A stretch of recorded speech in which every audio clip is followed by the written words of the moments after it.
Hello, everyone, and welcome to our Valentine's Day weekend event.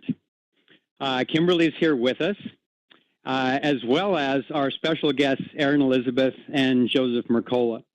They are two of our major heroes in the health field, and we have been really eager to just immerse with them in this poignant and really critical topic, and to invite you all into it. As we've said many times before, Thrive Together is not a bunch of speeches, it's a think tank.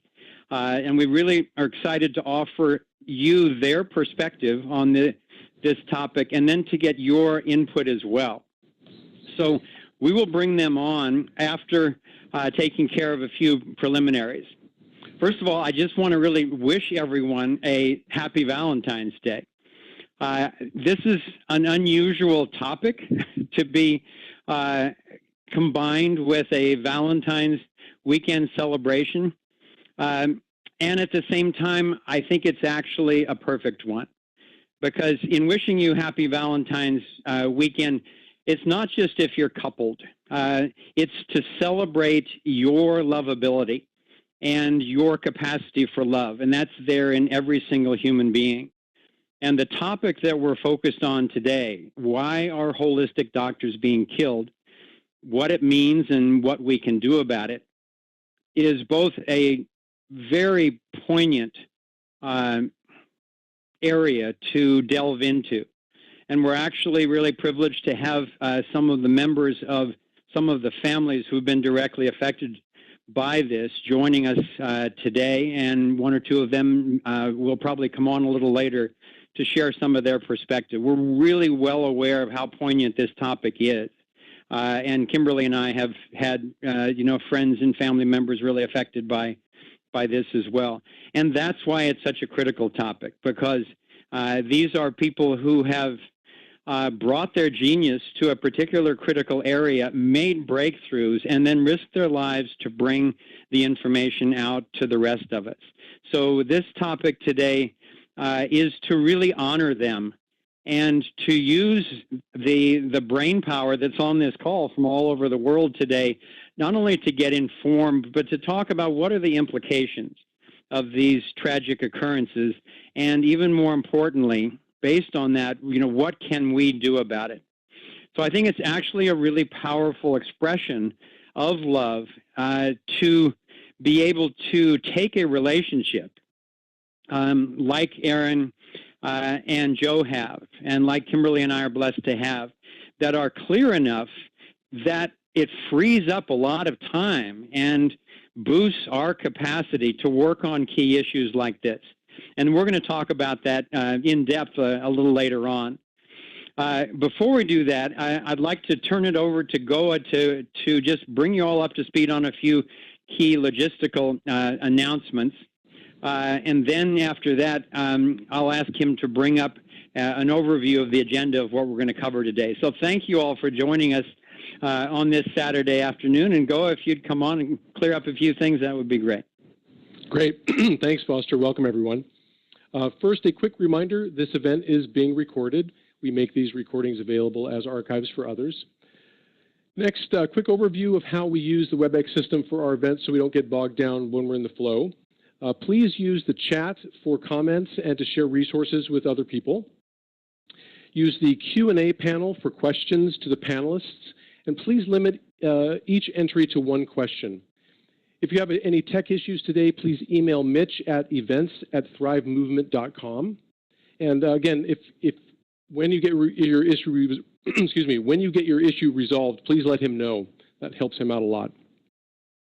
If you intend to participate using video today, please submit your question into the Q&A panel, and when we call you up to ask your question, I will make you a panelist and enable your camera.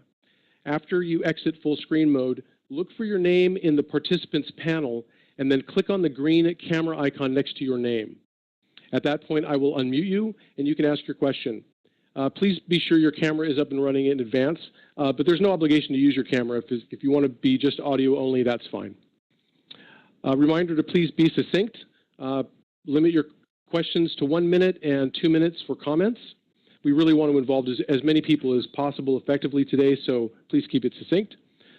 Unfortunately, those on mobile devices today will not be able to participate in the polls. And a final reminder, for those of you who may be new to the Thrive Together community, you can access all of the archives in the Thrive Together portal on the right-hand side on the website. I'll drop the link into chat now. Foster, back to you. Okay, thanks, Goa. So I'd like Goa to bring up an overview of the agenda so you get a sense of what we want to cover today. As always, we're open to going off in different directions, as the conversation dictates. But in order to use your time best and use our guest time the best, here's what we have in mind for today. We're going to ask, particularly Erin, who's been researching this killing of holistic practitioners, to give us a brief overview and update. I know a lot of you have read the blog that I wrote on this, and probably a lot of the articles that she's written on it as well, both of which we've posted on our website and on our Facebook page. But she's going to give us an update, overview of that situation. Then we're going to take that and zoom out a little and look at how those occurrences align with a similar pattern of assassinations in other sectors. A lot of people think this is an isolated string of occurrences, and unfortunately it's not. But in recognizing how this pattern is prevalent in every sector, it informs us to take positive steps in eliminating this and solving a lot of these issues. Then we're going to look at what are the implications of this kind of pattern of assassinations. And finally, we're going to move into, well, given all of that, what is it that each of us can do to actually be effective in ending these tragedies and getting these fantastic breakthroughs safely and successfully out to humanity? Then we want to open up the discussion for your insights, for your questions of Erin and Joe and of us if you have them. We'll open that up for a while, and then we'll go back into a special discussion. It's rare that we get to do this, but when Kimberly and I have been on the road, people are very often interested in what's it like working on these type of issues as a couple. What are the benefits? What are the challenges? And I particularly love that it's worked out that on Valentine's weekend, we get to do this with another co-creative couple who are obviously taking on very challenging issues in treacherous times, but also doing a very effective job of helping people out. So then we'll come back and we'll talk. Each couple will talk about that a little bit, our reflections, and then open it up to any insights that you have from your own experience or any questions that you have of us. At the end, we'll give you a preview of our next month's event, and so that's our general agenda. So before opening it up to our guests, we'd like to take a couple of polls, as we've done in the past, just to help us understand what's the level of awareness, what are the opinions on some relevant questions of the people who are on the call today. So one of our Thrive team members, Rob, is working behind the scenes today. And Rob, if you can bring up the first poll. The first poll is, which, if any, of the following do you think use assassination as a real tactic? Do you think that governments do this? Do you think intelligence agencies, the military, banks, corporations? You can check as many of these as are true for you. Secret societies. You may also check all of the above if you think those are all true. And if you think none of them would or do, then you can check none of the above. So please go ahead and check those now, any ones that pertain, and then hit submit down in the lower right-hand corner, and we'll get a readout as to what you're thinking. Again, the polls will be a little skewed by the fact that the people on mobile devices, unfortunately, WebEx can't handle that input yet, so we won't get everyone's input, but we'll get a representative poll.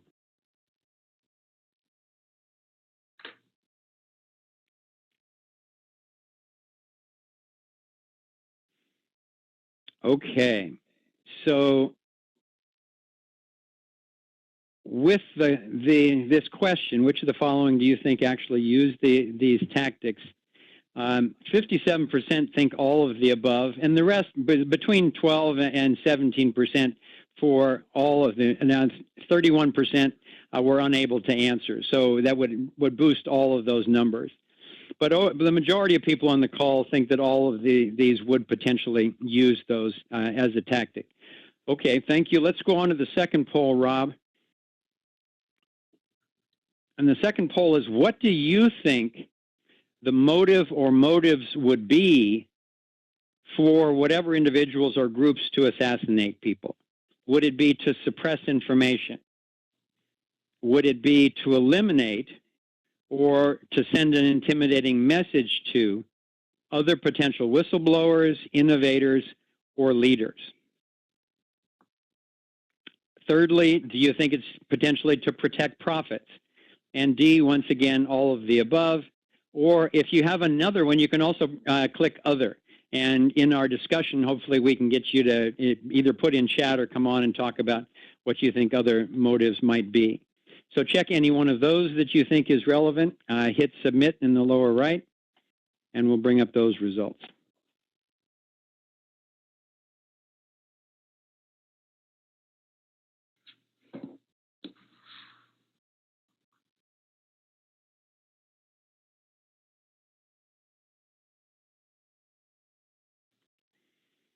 Okay, 21% can't answer because they're on mobile devices. 77% think that it's all of those motivations, and no one has any others. Okay, so that's quite a clear poll. Thank you for participating in that. So now I wanted to just take a moment with great pleasure to introduce these wonderful folks to you. First of all, starting with Erin Elizabeth, who's really been tracking this particular story and giving it traction in the larger world. Erin is originally from Chicago. She worked for a green nonprofit. She has been a model. And fortunately for all of us, she has for some time now run a hugely successful health blog that you can find at www.healthnutnews.com. And I guess what really embodies it most for me about Erin is that she herself embodies the expression that she mentions in her autobiographical video, which you can find on that website. The expression is, there is a light at the end of the tunnel. You would not know it talking to Erin or looking at Erin that she, first of all, is the only person I've ever met who survived her own abortion. I mean, the attempt to abort her, she actually survived it. It was discovered that her mother, after the abortion, was still pregnant with Erin. So then she was given up for adoption. At an early age, she suffered extreme vaccine injury, including fever and seizures. She's a survivor of Lyme disease and many other afflictions I won't even go into. But the point of it to me is that she is a living expression that there is a light at the end of the tunnel. So she's been interviewed on Red Ice, on We Are Change, on GAIAM, and many, many other news outlets, and we're thrilled to have her on Thrive Together today. So secondly, I'd like to introduce her partner, Joseph Mercola, who is a doctor of osteopathy, probably my favorite type of Western doctor. He's also from Chicago. He was a chief resident in family practice at the Chicago Osteopathic Hospital and then board certified by the American College of Osteopathic General Practitioners and a state of Illinois licensed physician and surgeon. He worked at an eye bank, he worked at a kidney bank, and he's worked as a solo practitioner, and it was during that practice that he was prescribing drugs but ultimately realized that they weren't working. So again, fortunately for the rest of us, that has led to a whole new path in his particular offerings of healing, which we'll get into. Joe loves to run, which is an understatement for someone who finished the Chicago Marathon in just over 3 hours. most importantly for me, he has expressed on his website that his passion is to transform the traditional medical paradigm in the United States. That's a powerful thing coming from someone like Joseph. And to that end, he has been the author of at least 9 books that I know of, including at least 3 New York Times bestsellers and more medical publications than I could ever read through Monday. And his website, Mercola.com, is consistently one of the top health sites on the entire internet. He's appeared on all the major networks, CNN, Dr. Oz, and so forth.